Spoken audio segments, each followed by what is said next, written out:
The hot summer sun beat down on the small town of Riverside, a quiet place nestled in the hills of North Carolina. It was the kind of town where everyone knew each other, where the sound of church bells marked the hours, and where life moved at a slow, steady pace. That was until the war came. James stood at the edge of town, looking back at the familiar sights he had always known.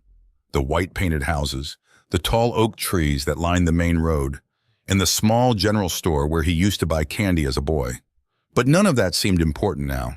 His eyes lingered on one house in particular, a modest cottage with a garden full of wildflowers. It was Emily's house. His heart ached as he thought of her. She had been the one constant in his life, his reason for staying strong when the world seemed to be falling apart. Now he had to leave her behind. The sound of marching boots in the distance reminded him that time was running out. The soldiers were coming to collect him, as they had done with many other young men from the town. James had been drafted into the army, called to fight in a war he didn't fully understand. All he knew was that he had no choice. Emily appeared at the doorway of her home, her soft brown hair blowing gently in the wind. She wore a simple white dress, her hands clutching a letter she had written for him the night before. Her eyes, usually so full of life, were now clouded with worry. "James," she called softly, her voice barely above a whisper. He walked towards her, trying to hold on to the moment, knowing it might be the last time he saw her for a long while. The war had already taken so many men, and now it was taking him too. "Emily," James said, his voice thick with emotion.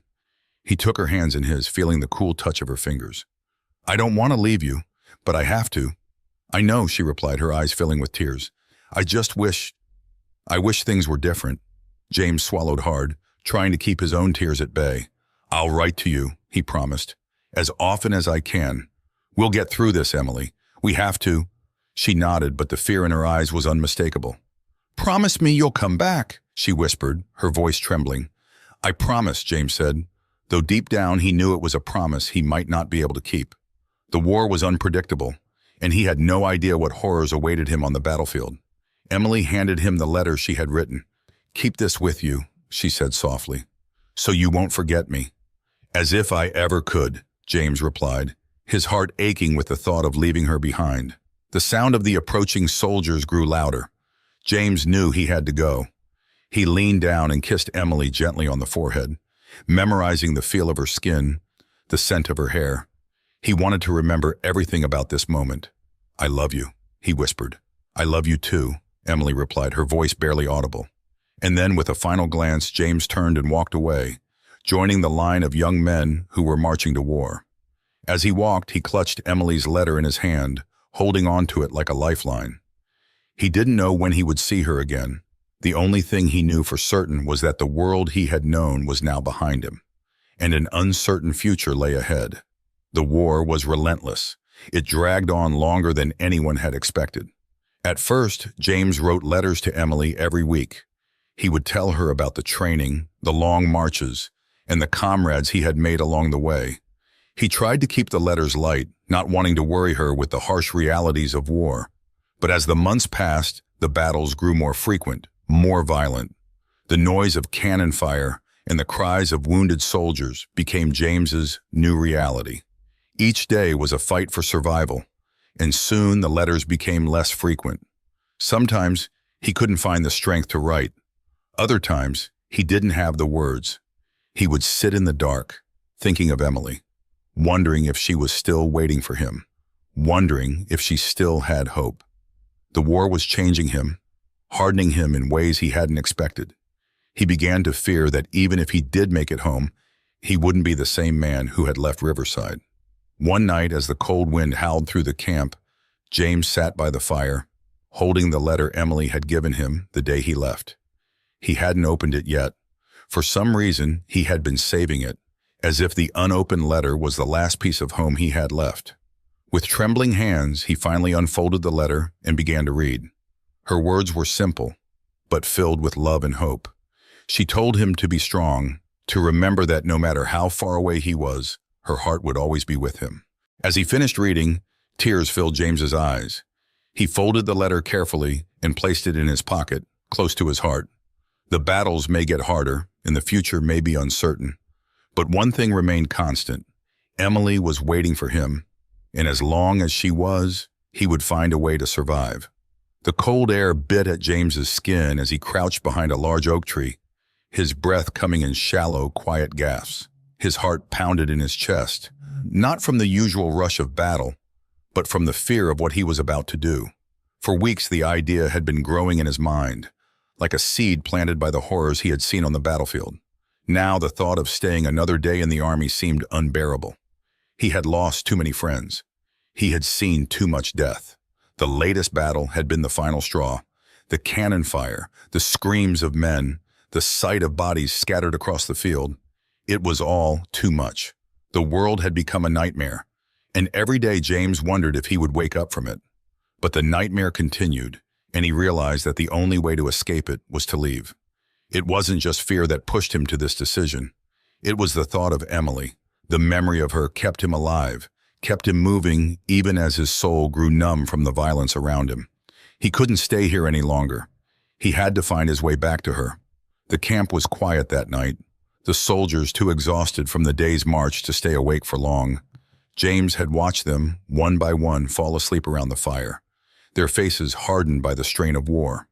He knew he had to wait until the right moment, until everyone was deep in their dreams, before he made his move. Now that moment had come. The camp was still, save for the occasional crackle of the dying fire.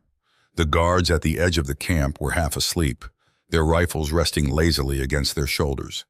James took one last look around before slipping into the shadows, moving silently, like a fox sneaking through the woods. His heart raced with every step.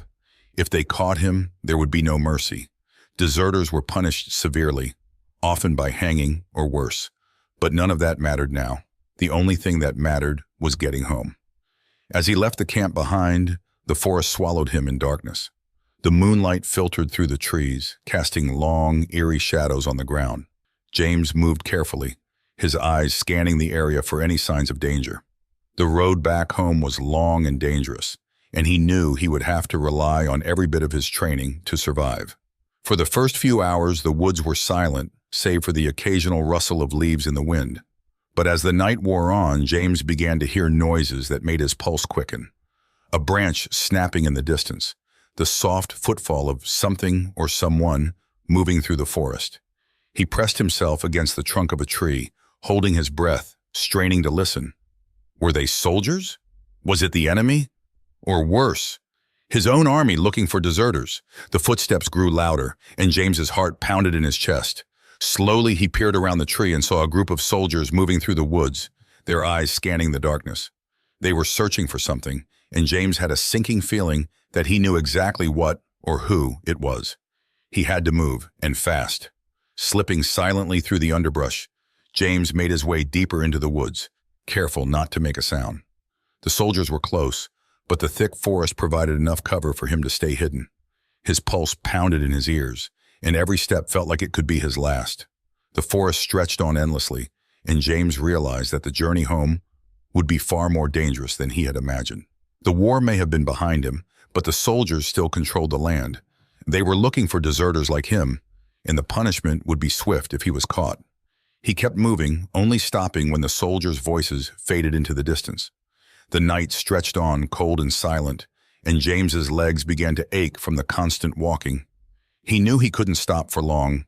The soldiers would keep patrolling, and the woods were filled with other dangers: wolves, wild animals, and the cold itself. Hours passed, and James began to feel the weight of exhaustion pressing down on him. His eyes felt heavy, his muscles burning with every step. But the thought of Emily kept him going. He couldn't stop now, not when she was waiting for him. As dawn broke, casting a pale light over the trees, James finally found a small stream. The water glistened in the early morning sun, and he knelt down, cupping his hands to take a drink. The cold water refreshed him, and for a moment he allowed himself to rest. But as he sat by the stream, his mind wandered back to the men he had left behind. The comrades who had fought by his side, who had died in battle or were still out there, fighting a war that seemed endless. He wondered if they would survive, or if they would think of him as a coward for leaving. Guilt gnawed at him, but it was quickly overshadowed by the desperate need to see Emily again. He knew the road ahead would be long and treacherous. The soldiers would be looking for deserters, and every step he took was a risk. But there was no turning back now. The only thing that mattered was making it home. James stood up, his muscles aching, his heart heavy with the weight of the journey still ahead. He wiped his hands on his tattered uniform and took one last look at the stream before turning back towards the woods. The road to Riverside was dangerous, but it was the only road that led to Emily, and no matter the cost, he was determined to walk it. With a final glance at the rising sun, James shouldered his small pack and disappeared into the forest once more, his thoughts filled with the memory of Emily's face and the promise he had made to return. The journey home had begun. James had been walking for days. His body ached from the long journey, and his mind was haunted by the constant fear of being caught. The path through the woods was treacherous, winding through dense trees and rocky hillsides, with no clear sense of direction. He survived on whatever he could find: wild berries, roots, and the occasional stream for water. But his strength was fading. It was on one of those days when his feet felt too heavy to take another step that he stumbled upon a small farmhouse at the edge of a clearing. The sun was setting, casting a golden glow over the fields, and the sight of the house gave him a glimmer of hope. Perhaps someone inside would take pity on him, offer a warm meal or a place to rest, even if just for a few hours. James hesitated at first. Approaching strangers was risky. Not everyone was friendly to deserters. But hunger and exhaustion overruled his caution. He walked slowly towards the house, his steps unsteady, and knocked gently on the wooden door. For a long moment, there was no answer. James's heart sank. He was about to turn away when the door creaked open, revealing a woman standing in the doorway. She looked to be in her 30s, with dark hair pulled back into a simple bun. Her eyes, though weary, were kind, and her face showed the lines of someone who had seen too much sorrow. "Can I help you?" she asked, her voice cautious but not unkind. James shifted awkwardly, feeling the weight of his ragged clothes and the dirt on his skin. "I'm sorry to bother you, ma'am," he said, his voice rough from lack of use. "I've been traveling for days, and I was hoping maybe you could spare some food or water." The woman studied him for a moment, her eyes scanning his worn-out uniform and the desperation etched into his face. She seemed to understand without him saying more. She stepped back and opened the door wider. "Come in," she said simply. James hesitated, unsure if this was a trick, but her face was so open, so filled with quiet understanding, that he stepped inside. The house was small but warm, with the smell of bread baking in the oven. The sight of it made James's stomach growl painfully. "Sit down," the woman said, gesturing to a wooden chair by the fire. "I'll get you something to eat." James sat, the warmth of the fire seeping into his bones. He hadn't felt this kind of comfort in what felt like a lifetime. He watched as the woman moved around the small kitchen, cutting slices of bread and pouring water into a tin cup. When she set the food in front of him, he could barely stop himself from devouring it all at once. "Thank you," he said, his voice choked with gratitude. The woman nodded. "My name's Sarah," she said softly. "I lost my husband in the war. He was one of the first to go." James paused, a piece of bread halfway to his mouth. "I'm sorry," he said, unsure of what else to say. The war had taken so much from everyone. Sarah waved a hand as if brushing away the words. "It's been hard," she admitted, sitting down across from him. "But we survive. We all do. Somehow." They sat in silence for a few moments, the crackling fire the only sound in the room. James could feel the weight of her loss, the sadness that lingered in her eyes, but she didn't speak of it again. Instead, she asked, "Where are you headed?" James swallowed, unsure how much to reveal. But something in Sarah's tired eyes told him he could trust her. "I'm heading home," he said. I couldn't stay in the army any longer. The things I've seen, I just couldn't do it anymore." Sarah nodded slowly, as if she understood exactly what he meant. "You're not the first to pass through here," she said. "A lot of men like you, soldiers who couldn't take it anymore. They all say the same thing. War changes you." James stared into the fire, the truth of her words heavy in his chest. He had seen too much, done too much, and even though he was heading home to Emily, he wondered if the man she had loved was still there, or if the war had taken him too. "Where's home?" Sarah asked quietly. "Riverside," James replied. "North Carolina." "That's a long way," she said, her voice thoughtful. "You'll need your strength." James nodded. though the distance felt like more than just miles. It felt like a lifetime ago since he had left Emily behind. Would she still be waiting for him? Would she recognize the man he had become? Sarah stood up and moved towards the back of the house. "You can stay here tonight," she said over her shoulder. "I'll give you some food for the road in the morning. You'll need it." "Thank you," James said, the words feeling inadequate for the kindness she had shown him. But Sarah just nodded, her face calm, as if she had made peace with the hardship around her. The next morning, after a simple breakfast, James thanked Sarah one last time and set out on the road again, her small gift of bread and dried meat tucked into his pack. As he walked away, he couldn't shake the thought of her quiet strength and the sadness that seemed to follow her. War had taken her husband, just as it had taken so many others. But she had found a way to keep going. A few days later, James found himself walking through a dense forest, the trees towering overhead like silent sentinels. He hadn't seen another person in days, and the loneliness was beginning to weigh on him. It was then that he heard a rustling in the bushes. Instinctively, he reached for the small knife Sarah had given him, ready to defend himself. But instead of an animal or a soldier, a man stumbled out of the bushes. He was tall and gaunt, with a scruffy beard and eyes that darted around nervously. "Don't be scared," the man said, raising his hands in surrender. "I'm not here to hurt you." James relaxed slightly but kept his guard up. "Who are you?" he asked, his voice wary. "Tom," the man replied, his voice shaky. "I was a soldier like you, but I couldn't do it anymore. I ran." James lowered the knife. "I know the feeling." Tom's face softened, and he stepped closer. "I've been hiding out here for months," he said, "living off whatever I can find. The soldiers don't come this far into the woods, so I've been safe. But it's lonely out here." James could see the weariness in Tom's face, the desperation that came from living in constant fear. He knew that feeling all too well. "Where are you headed?" Tom asked. "Home," James replied simply. Tom nodded, a sad smile tugging at his lips. "Home? I used to dream about going home too. But after everything, I don't think there's a home left for me anymore." The two men sat together for a while, sharing stories of the war and the lives they had left behind. Tom had once been a farmer, just like James, before the war had taken everything from him. Now he was a ghost, wandering the woods, too afraid to go back to a world that had changed beyond recognition. As James listened to Tom's story, he realized that even if he made it back to Emily, things would never be the same. The war had changed him, just as it had changed everyone else. And though he longed to return to the life he had left behind, he couldn't shake the feeling that it was gone forever.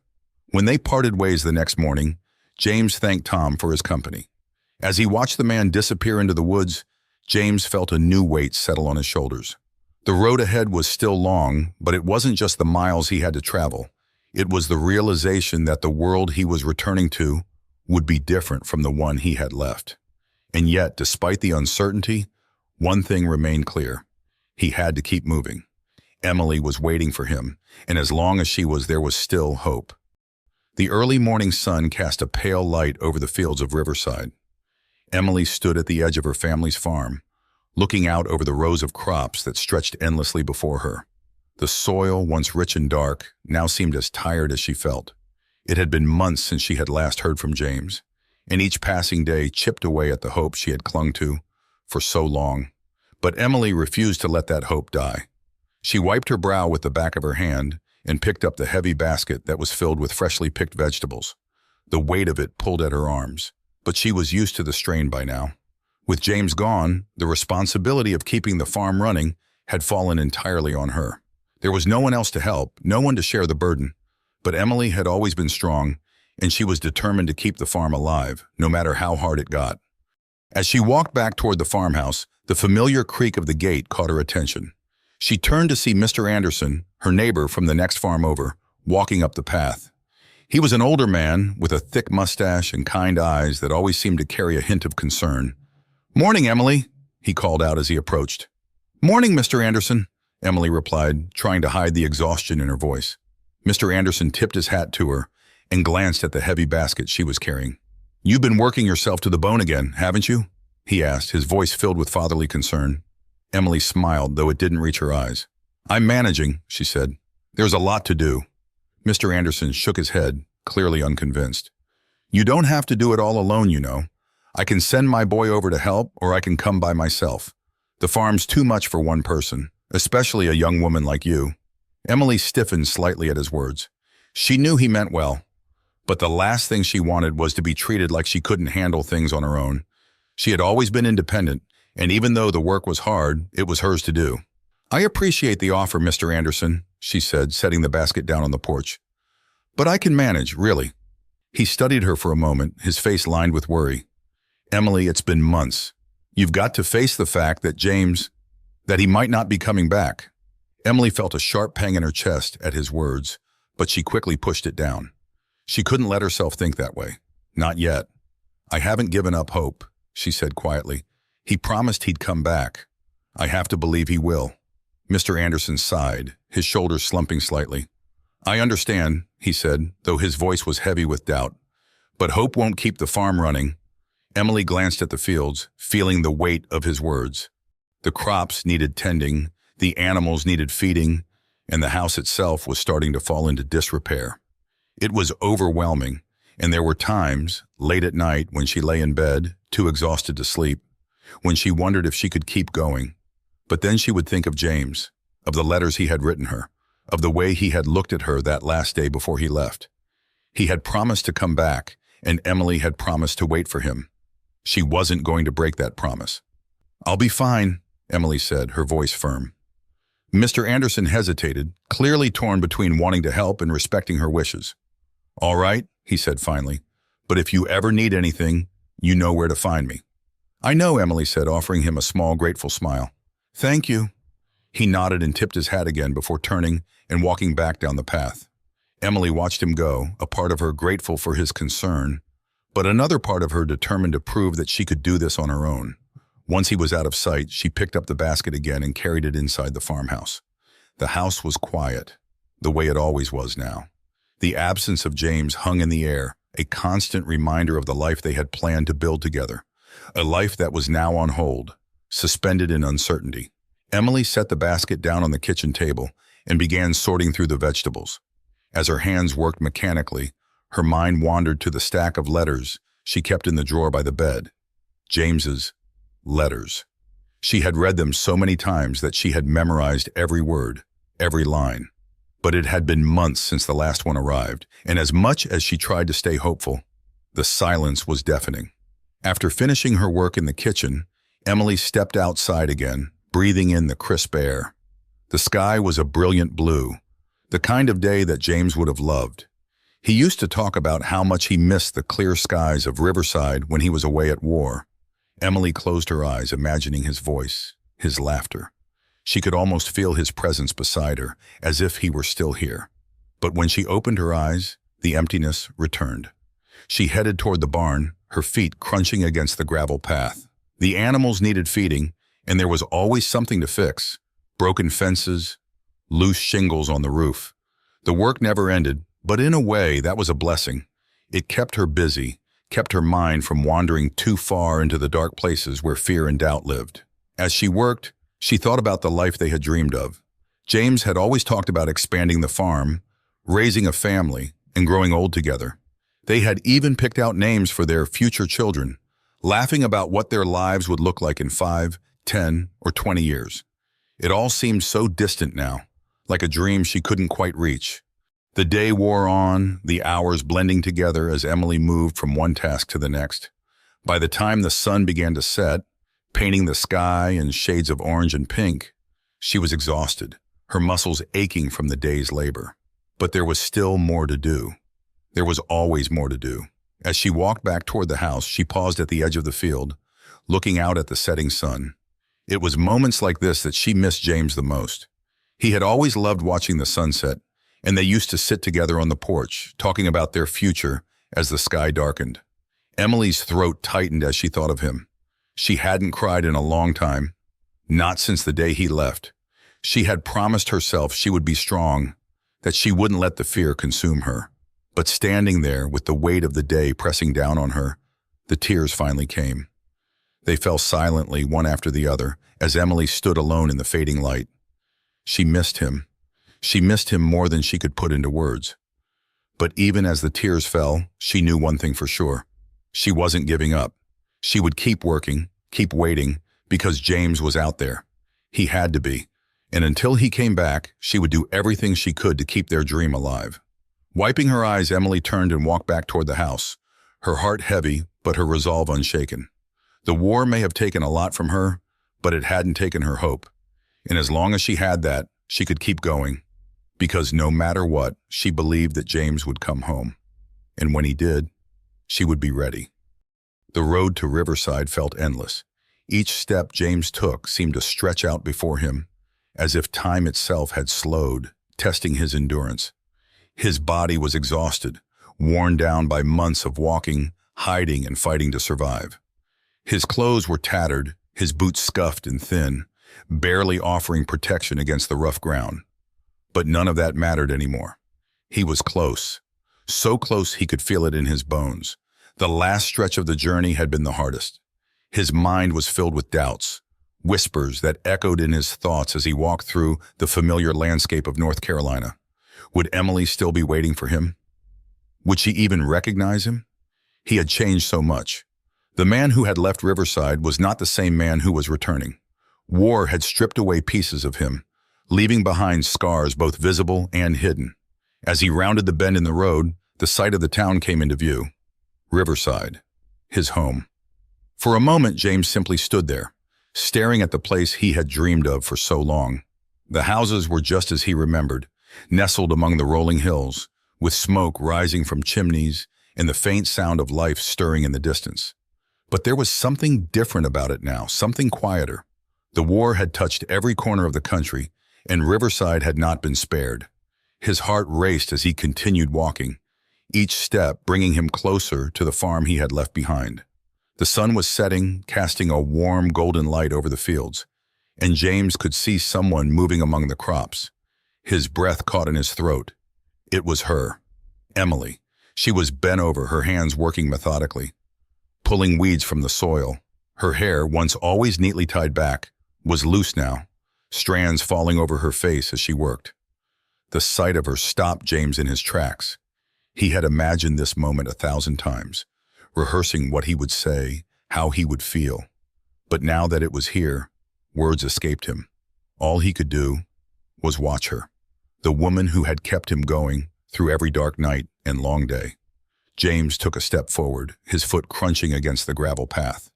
Emily's head snapped up, her body tense as she looked toward the sound. For a moment she didn't move, her eyes locking onto him, as if she couldn't believe what she was seeing. Then, slowly, she stood up, her hands falling to her sides. "James?" she whispered, her voice barely audible over the soft rustling of the wind.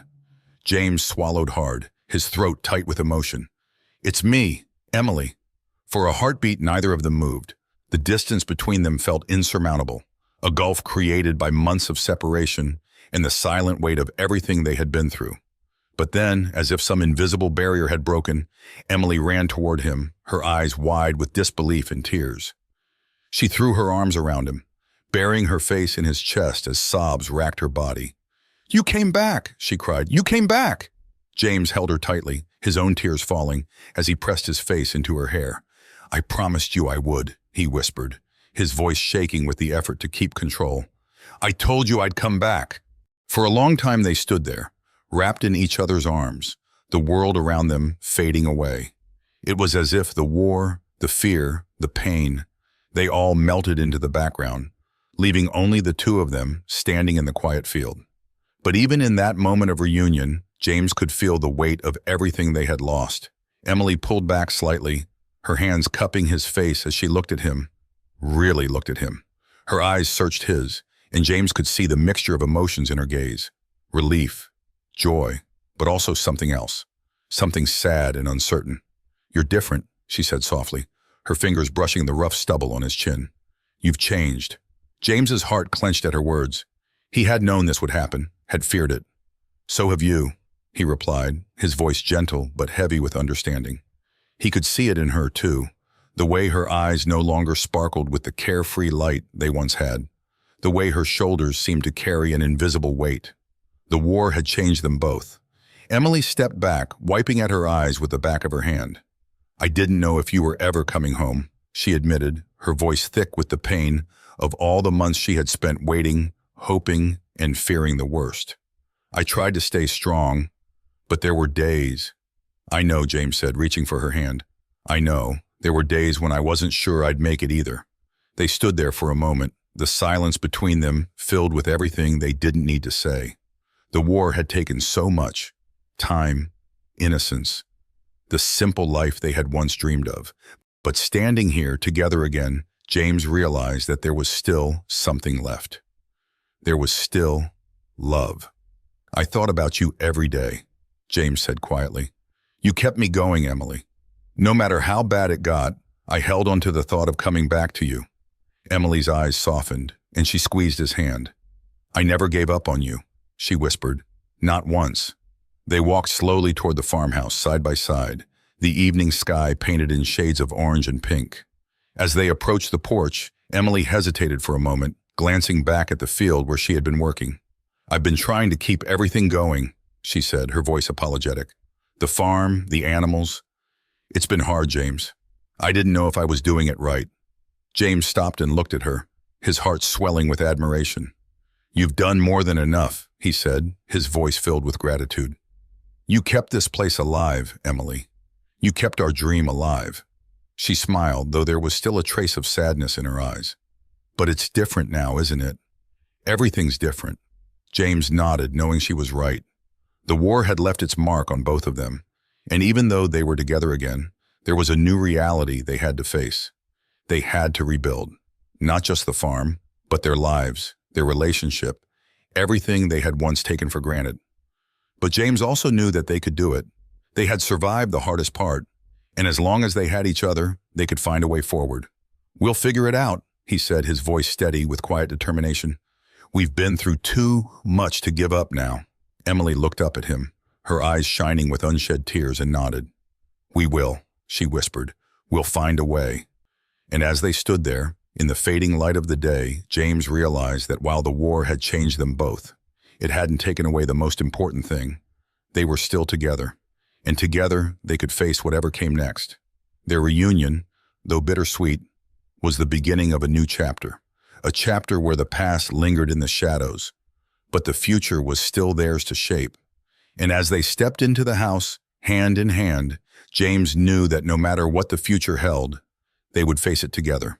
Because in the end, love had brought him home.